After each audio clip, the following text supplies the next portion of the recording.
C'est la grogne ce matin à l'avenue Kennedy à Yaoundé. Le climat sur le site est invivable, alerte les commerçants. L'effigie du président Kennedy est là au bout, où les gens font pipi dessus. Là où il y a des dépotoirs, là où on fait des urines, là où il y a des bandits qui siègent, là où on braise, là où on ne sait plus ce qu'on va faire de cet avenir. C'est devenu de n'importe quoi. Et nous devons faire l'effort pour mettre de la propreté, surtout au centre-ville. Parce que si nous arrivons dans un autre pays, on trouve un avenue qui est baptisé au nom de président Paul Biya et qui a de la salubrité, nous ne serons pas vraiment contents. Pire, les deux voies de circulation sont barrées, les magasins subissent. Avant, il y avait de l'affluence, les commerçants, les gens qui ont les grandes boutiques en tiraient profit. Aujourd'hui, qu'on a bloqué les routes, ça fait en sorte que les clients sont partis. Ce n'est plus ça, les choses ont changé. Il y a trop de pertes sur le plan de la recette. Ça fait un mois et une semaine que l'avenue Kennedy est complètement fermée, les deux voies.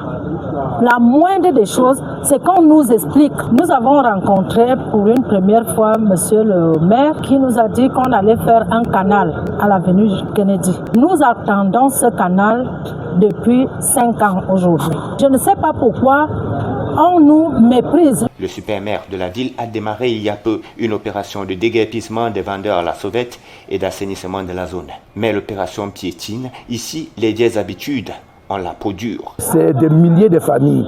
Beaucoup de gens convergent ici et par jour, je peux vous assurer, il n'y a pas moins de 200, 300 à 500 millions de francs qui sont dégagés de l'avenue Kennedy. On a écrit à la présidence, au Premier ministère, à la T, au Minju, au préfet, au sous-préfet, qu'ils essayent de voir comment est-ce qu'ils vont faire de sorte que l'avenue Kennedy doit revivre son temps d'avant. Une rencontre avec le super-maire de la ville est en gestation, a-t-on appris. Question de coordonner les actions sur le terrain pour en faire moins de frustration dans ce secteur névralgique qui porte une grosse partie de l'économie camerounaise. Coucou, je suis Antoinette Pulchéry à Tangana.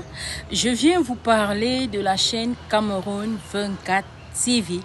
Cameroun 24 TV est une chaîne YouTube qui vous propose du contenu original, séries, documentaires, web-séries, sitcoms et reportages. Alors, je vous invite à vous abonner à la chaîne TV Cameroun 24 parce que après, il y aura plusieurs surprises.